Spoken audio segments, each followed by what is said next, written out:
Advertencia. Toda la música que van a escuchar a continuación está en formato vinilo. Ese viejo amor que sigue dando vueltas. Alta fidelidad. Culto al sonido. Con Nelson Barceló.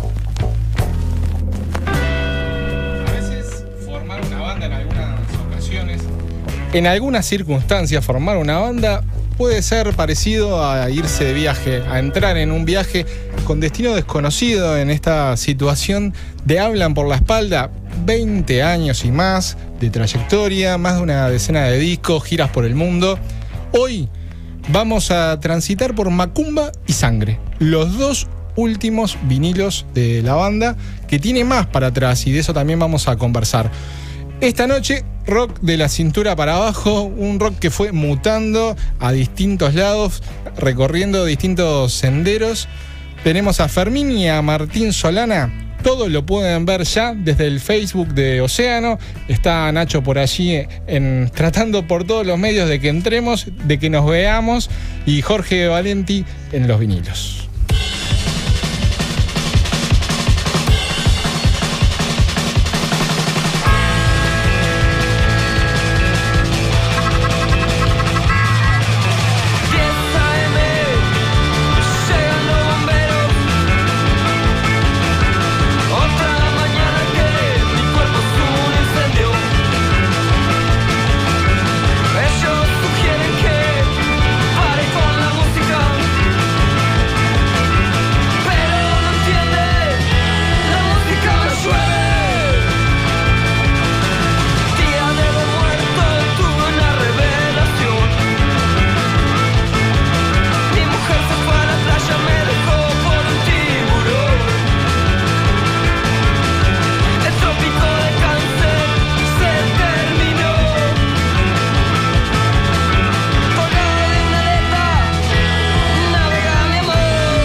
Hoy Hablan por la Espalda.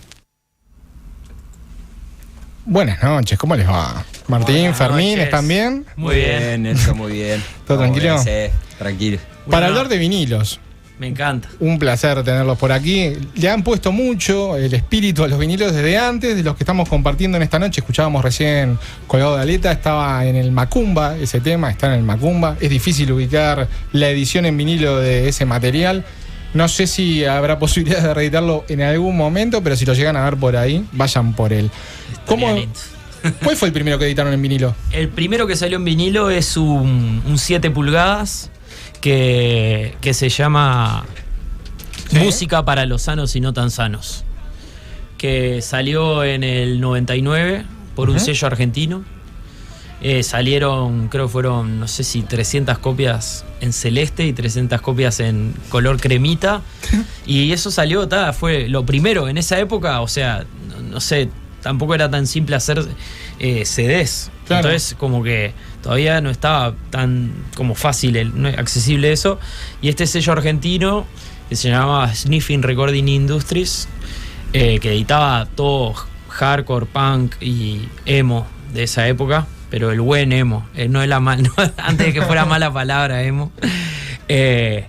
Y el loco los mandaban a hacer a República Checa, a la misma fábrica de Little Butterfly, solo que en aquella época, como era más punk y todo, los locos los importaban, pero dejaban que... ¿Lo decomisaran? O sea, claro, lo decomisaran y lo compraban después en el remate. Muy bien, ingeniería. Porque nadie iba a comprar 600 vinilos de Hablan por la Espalda en su momento. Entonces, funcionaba así. ¿Fue la iniciativa de ese sello, más que el gusto de ustedes o la elección de ustedes? Sí, no, me parece un poco de las dos cosas, ¿no? Antes habían editado un cassette split de Presión Adolescente y Hablan por la Espalda. Y nos llevamos muy bien con Federico, que era el loco del sello, y él nos daba re para adelante, nos llevaba a tocar allá. Ellos venían con sus bandas para acá, Eterna Inocencia, Baltimore in Love, movidas under de aquella época, entre el 98-2000, ponele que 2002 él llegó a editar el CD después, y en el 2002 después siguió, editó 2 discos más de Hablan por la Espalda. Sí, creo que también en ese entonces en el circuito hardcore punk también era bastante común editar vinilo. Es como un formato que en el punk nunca murió, ¿no? Se mantuvo a través de los 90, me parece, 2000. Y entonces nosotros, las bandas que escuchábamos de Estados Unidos, de otros países, de Europa mismo, editaban en vinilo. Y cuando nosotros empezamos con Hablan, cuadró enseguida la idea de... Si sacamos algo, que lo primero que sea, bueno, fue un cassette, pero después enseguida fue un vinilo. Justo en época que sí, el CD estaba como arrancando. Y después editaron más vinilos. Sí, después de eso salió en 2002 el Le Petit Detail, que fue el primer LP de Hablan, que salió en CD y en LP, que lo hicieron unos sellos de Alemania. Y eso salió para la gira europea, que nos fuimos para allá en el 2003 y fuimos y trajimos los discos también. ¿Hicieron la misma? Sí, camellos, las mulas. Y en este caso hacía mucho, decía Fermín, que no escuchaba la versión de Colgado de Aleta. Sí. ¿Qué le encontraron ahora? Lo que pasa es que nosotros venimos hace rato en vivo tocando una versión bastante diferente, que es la del Celebración, que lo Rolling Stoneizamos el tema un poco, ¿no? Pasó de ser esta versión que es como un country de anfetaminas o algo así, yo escucho algo de eso. Omar Gutiérrez le había dicho que era como Creedence. Como Creedence de pastilla. ¿No? Pero bueno, sí, ahora es muy es distinto. Hay un video que ya cuando sacamos el Celebración, sacamos un videoclip que está la versión que estamos más parecida a la que tocamos ahora, que es el video de la chica en su cuarto. Sí, para mí es casi que otro tema, tiene la misma letra y algunas cosas, ¿no? La intención va un poco por el mismo lado, pero es bastante diferente, me parece. Y ya para esta época habían mutado, habían cambiado en cuanto a la música, no sé si la música que escuchaban, pero la música que se notaba que escuchaban, seguro. Hay un disco que es como, siempre digo que es el menos escuchado de Hablan, que es el Hablan por la Espalda, que es el segundo disco, que salió solo en CD y que ahí ya... ¿Por qué decís que lo escuchó poca gente? Porque para mí es el menos conocido. Estás manejando estadísticas. Yo manejo estadísticas. Es el hombre estadística, pero es verdad, es el capaz como... Y es como el disco, porque es el disco más... A ver, el primero, el de Petit, es un disco que estaba como dentro del hardcore y esas cosas, esa movida de esa época. iba por ese lado. Ya el disco ese, La Hablan por la Espalda, es una locura, es esquizofrénico total. O sea, los temas pueden ser temas como La República o cosas que parecen 5 temas en un tema en 3 minutos y muy, viste, medio rock matemático, así, tipo, pensado, progresivo. No sé, en esa época nos comparaban hasta con King Crimson y hasta como que un amigo de Buenos Aires lo definió como punk expansivo. No era rock progresivo, era punk. Y ese disco ya, de cierta manera, como que abría una puerta al macumba, ¿no? O sea, como que a tocar otras cosas que podían ser, o sea, más guitarras más limpias, sonidos más ambientales y cosas así, ¿no? Bueno, teclas, ¿no?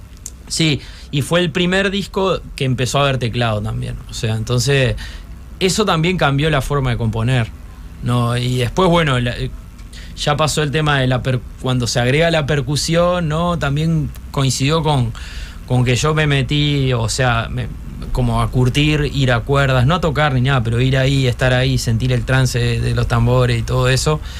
Y ahí, como que eso me pegó, ¿no? O sea, y entonces también pasa en este disco, creo que es cuando se empieza a notar como esa influencia del candombe, pero que es como interpretado a nuestra manera, creo. Y también se siente eso en las canciones largas, ¿no? Yo qué sé, Macumba son casi 10 minutos, Calor en el Pecho son 7 minutos, La Morena, o sea, el candombe del temporal son 7 minutos.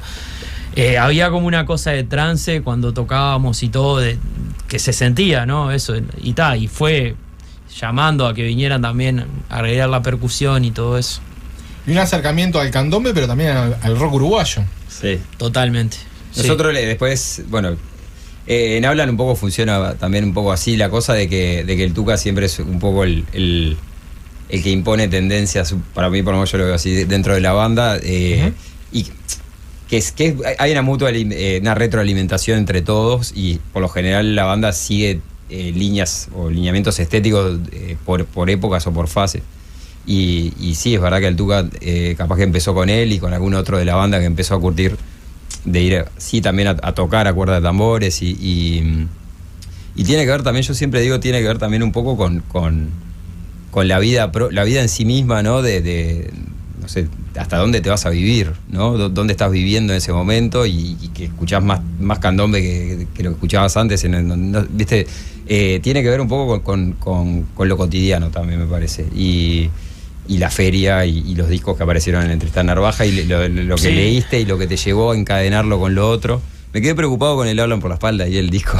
Bueno, pero podemos hacer ¿Qué ahora pasó? que la gente escuche. Hay que hacer para que salga el vinilo. En Spotify, ahí en YouTube, Escúchenlo, que está ahí, pobre, abandonado. Es un disco, tiene El Pecado, ponele, ¿sí? Es una canción que fue como en su momento Claro, pero hay temas, lo increíble, yo creo que hay varios temas que seguimos tocando en vivo que están en ese disco, sí. ¿no? Tiene un cover de Kick Out the Jams de MC5.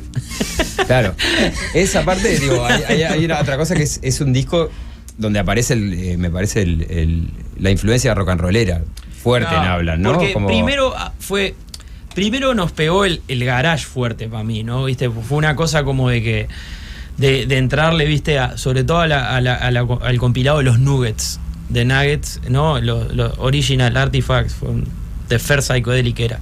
Es una caja de 4 CDs con todo, una locura de canciones, ¿no? Son como las gemas perdidas de la psicodelia, de los años 60. De Estados Unidos. Después salió una versión como de más países. Y entonces eso pegó fuerte ya, en el sentido de que hasta empezamos a hacer cover de, no sé, de los Sonics o cover, ¿viste? De Love, ¿no? Antes o sea, en el 2003, 2004, y eso como que empezó también a meterse más en la psicodelia setentera, tipo de, no sé, en el crowd rock can o cosas así. Y eso, después eso nos fue llevando como decir, pero pará, en los 70, 60, esto estaba pasando acá. Y también tuvo que ver el libro el de las Cuevas al Solís de Peláez, de Peláez, en ver tipo y esto y este disco, y ahí fue como se abrió un mundo, ¿no? Porque o sea, porque lo sentís de cercano. Y de ahí llegaron a Dame tu sonrisa, sí, de Días de Blues. Sí. Hay una cosa que capaz que es algo que nosotros damos por entendido también, que para mí es muy importante de Hablan, es que cuando nosotros empezamos la banda y como punk rockeros o hardcoreeros, como quieras llamarlo, ¿no? Que curtíamos eso. Cuando vos estás en una movida como la que estábamos nosotros, tendés a cerrarte mucho la cabeza musicalmente. O sea, nosotros estábamos, por lo menos hablo por mí mismo, no escuchabas mucho que no fuera punk o hardcore, ¿no? O sea, o que como no querías saber nada con el rock, no querías saber nada. Que no fuera independiente. Escuchábamos claro. solo música que fuera tipo independiente, do it yourself.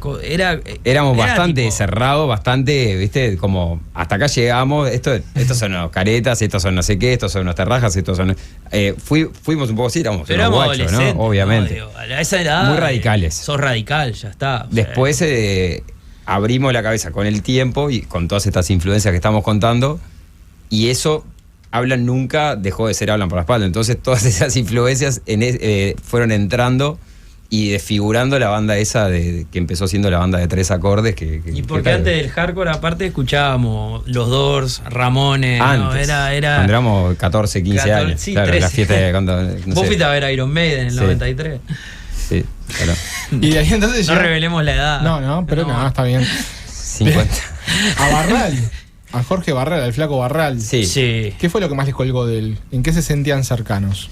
Y sobre todo en las letras de Día de Blues, o sea, en esa cosa, no sé, como de hablar de los cantegriles, de la marihuana, de ser cirquero y todo. Eran como frases que, tipo, Claro. no sé, las sentías muy, muy propias, como de un grupo de amigos, ¿no? Entonces, y bueno, y después todo lo que fue el cuelgue psicodélico de Días de Blues, de música pesada, uruguaya, de riff y cuelgues y cosas, pegó fuerte. Yo creo que ese es el disco el que más escuché de esa época. O sea, sin duda. O sea, está. También hay una ponderación de que era una banda a la que le pasaba cosas feas, o cosas horribles, autoboicot en algún caso, en otros casos circunstancias, lo de Banda Maldita, el Macumba. Incluso a mí me causa gracia, evidentemente, no sé si las personas que atravesaron eso lo vivieron así, pero que se hayan retirado por temas de salud mental algunos músicos de la banda, habla también de algunos inconvenientes del momento. Ahora, y San Jorge, que estaba en el estudio en aquella grabación de Macumba, ¿cómo llegan a la mística? A ese tipo de mística. A ese tipo de mística.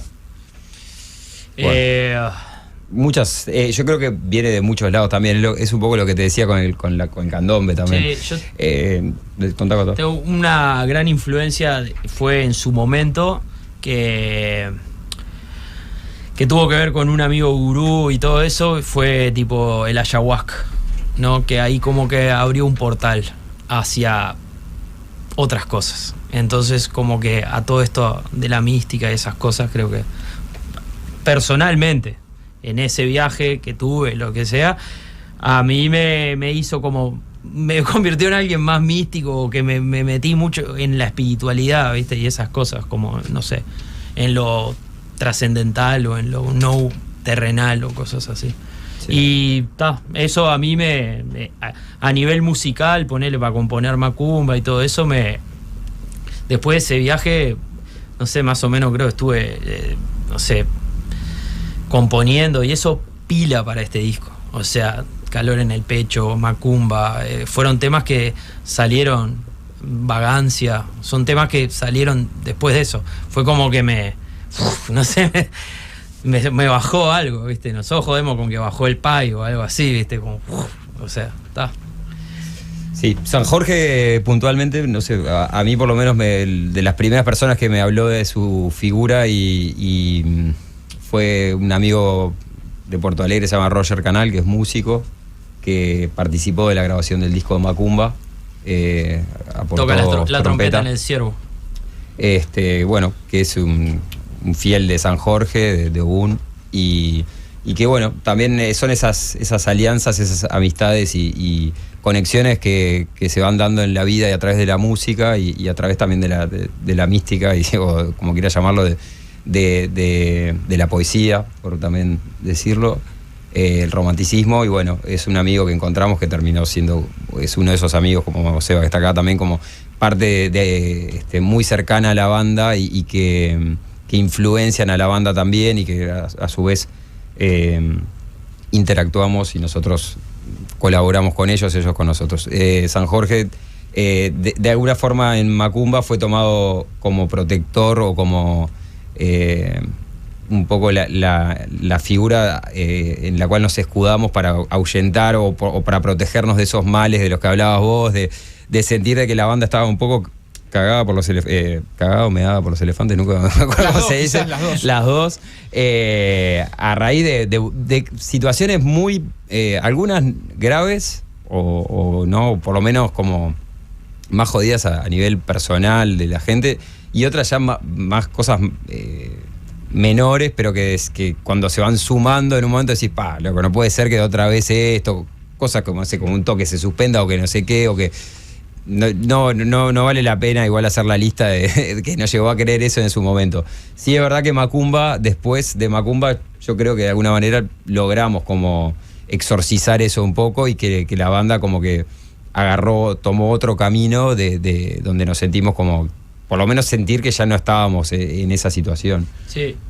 Además, ponele que yo en el barrio que vivía ahí, en Barrio Sur, esa época no era el Barrio Sur de ahora, que está Loft y cosas, ¿no? Y barcito. Barrio Sur, Soho. Sí, ahora está zarpado. Y esto, 2006, ponele, había pila en la Rambla, en las placitas, las esquinas, abundante, gallina, cosas, ¿viste? Y a veces, ¿viste? Eso nunca sabés, digo, capaz. Pero yo qué sé, si viste, ahí, ¿viste? No sé, ves unos locos pasar que bajan para ahí, para la playita del Dique Maguá, ¿viste? Y como que, yo que de cierta manera como que creí en esa protección de San Jorge, pero sin caer en la religión umbanda ni nada, ¿no? Siempre como desde un punto de vista de hacerlo propio, ¿no? De creer en que, de como que no una religión ni ser parte de una secta ni nada, sino que como que es más un viaje personal, creo. Entonces,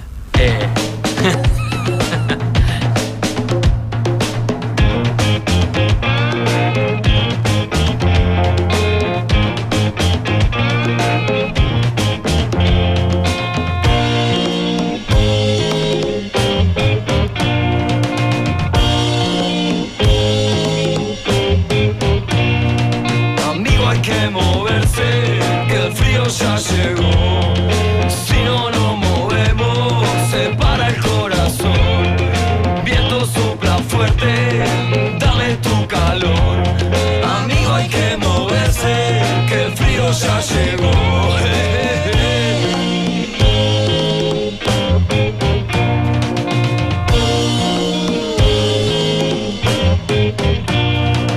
Amiga, hay que moverse, que el frío ya llegó. En este duro invierno, abrí tu corazón. Abre ya la puerta, dame tu calor. Amiga, hay que moverse, que el frío ya llegó.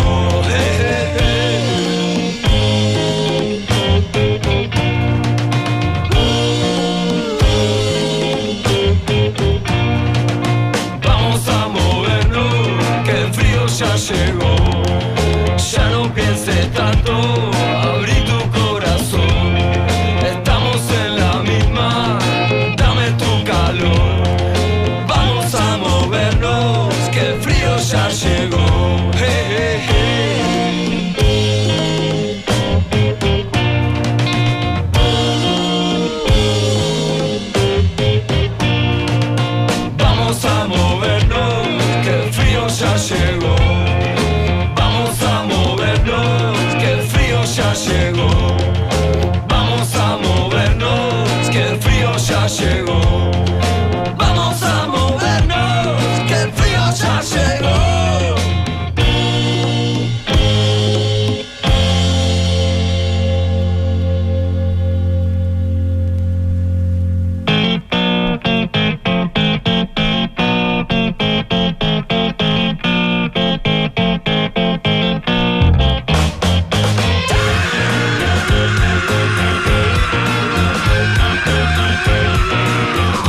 Alta Fidelidad, la historia del rock uruguayo servida en bandeja. Que el frío ya llegó. Si no nos movemos, se para el corazón. Viento sopla fuerte, dame tu calor. Amigo, hay que moverse, que el frío ya llegó.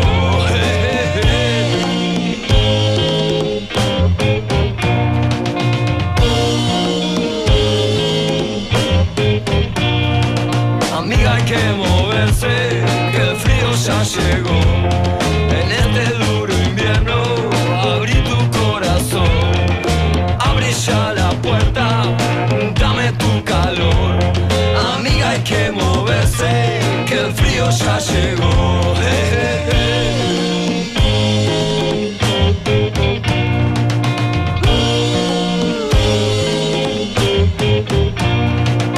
Vamos a movernos, que el frío ya llegó. Ya no pienses tanto, abrí tu corazón. Estamos en la misma, dame tu calor.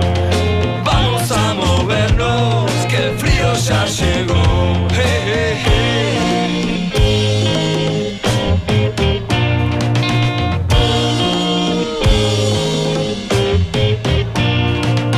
Vamos a movernos, que el frío ya llegó. Vamos a movernos, que el frío ya llegó. Vamos a movernos, que el frío ya llegó. Vamos a movernos, que el frío ya llegó. ¿Y por qué Sondor? Ir a grabar a Sondor. Y porque también por haber leído ahí que se había grabado todos esos discos ahí, ¿no? O sea, el de los delfines. Sí, había transcurrido una cantidad de bandas por ahí. Totem, ¿no? Un montón de bandas y fue como, y entramos ahí y el lugar tenía su magia, ¿no? O sea, zarpado. Digo, ponele, ver el disco de Mateo y Trasante, el libro aquel que salió de fotos, claro. Ver la fotito de cada uno tocando en su cabina y después que el equipo mío estaba en la cabina que había usado Mateo, ponele, ¿no? Era como, onda, acá hay historia, yo qué sé, ¿no? Está salado, está... Sí, hay un... Hola. Era Hola Caribe. Ahí. No, que en ese descubrir de la música, de determinada música uruguaya que hablábamos hoy, que fue pasando en Hablan, también te hace como... Cuando decís, todo esto que está tan zarpado pasó acá, también te hace como valorar más donde claro. Vivís, ¿viste? Es como... Y asociás con las letras también lo que te van referenciando las letras de las canciones y como que, no sé, me parece que también a su vez es como descubrir música montevideana, porque también en realidad es como, ¿no? Vas descubriendo lugares o puntos geográficos y vas como... Es como también te puede pasar con un libro, ¿no? Un poco. Y Sondor en nuestro imaginario pasó a ser como la meca y quedaba ahí en la calle Río Branco, sí. En la demencia. Yo iba caminando, porque me preparaba, iba caminando, me quedaba 6 cuadras, una demencia. Y iba a grabar ahí, o sea, era clavado que si todos estos discos que nos estaban revolucionando la mente fueron grabados ahí, el estudio sigue abierto, prácticamente es lo mismo que era en esa época. Y yo siempre digo que algo que definió un poco lo que era el espíritu de la banda cuando fuimos a grabar Macumba, que en realidad fue el primero que grabamos en Sondor, fue que llegamos, el primer día de grabación teníamos hora como, no sé, para arrancar a las 8 de la mañana y llegamos como una hora antes, ahí con el flete, todo. Nos quedamos esperando afuera, compramos unos bizcochos, todo, porque era de tanta la emoción de finalmente grabar ahí. ¿Y por qué les llevó tanto tiempo cantar en español? Empezamos cantando en español. Sí, empezamos en español. Hubo un... En verdad fue ese disco el menos escuchado. Es el disco en inglés casi, ¿no? Sí, mitad y mitad. Mitad y mitad. En verdad, no, sí. Es el que tiene más temas en inglés, más partes en inglés. No. Porque en verdad nosotros en un momento empezamos a hacer temas que tenían partes en inglés y partes en español. Y era un poco que después yo que sé, hay otras bandas que lo hacen. Sumo, por ejemplo, lo hizo Sí, también, ¿no? sí. Que era también un poco lo que te sonaba la parte. Digo, yo, por ejemplo, compongo muchas de las letras y en ese momento muchas de esas letras fueron porque había partes que me parecía que quedaban mejor para cantarlas en inglés y otras en español, ¿viste? Y las letras a veces no tenían nada que ver una parte del tema. Iba un poco en lo que contaba el Tuca, ese Frankenstein que éramos en ese momento, ¿no? Cada parte era como un mini tema dentro de un tema. Y en una parte entonces era un temita en inglés y después otra que era una parte como de coros re de cancha en español, pero después pasaba una cosa media oscura. Una cosa por tres. Media yacera. Un Pero viaje. fue eso, creo, esa época garallera también, que de estar escuchando Mucho en inglés. mucha más música en inglés. Salado. Y después, o sea, a ver, cuando empezamos a escuchar hardcore, escuchábamos hardcore en español, todo bandas argentinas, ¿no? Argentina, sí, sobre todo Argentina, sí.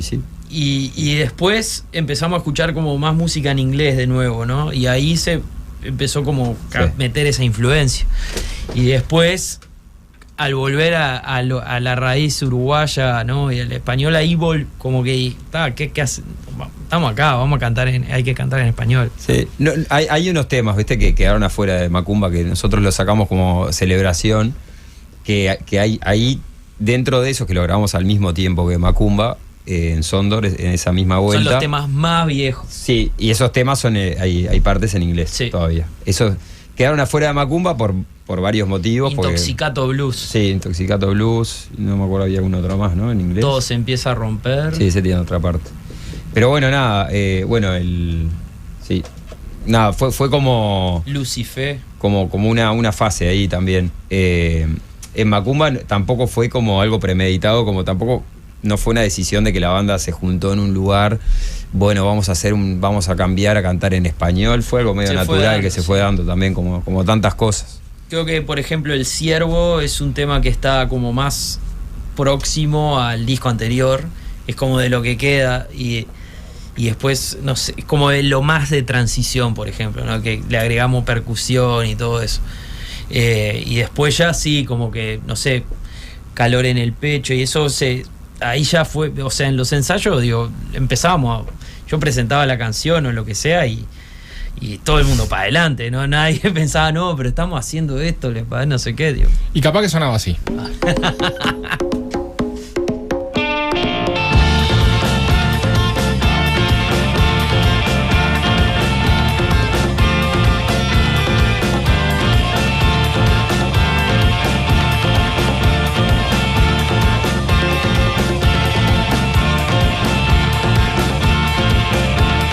Es así,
Continuamos en alta fidelidad.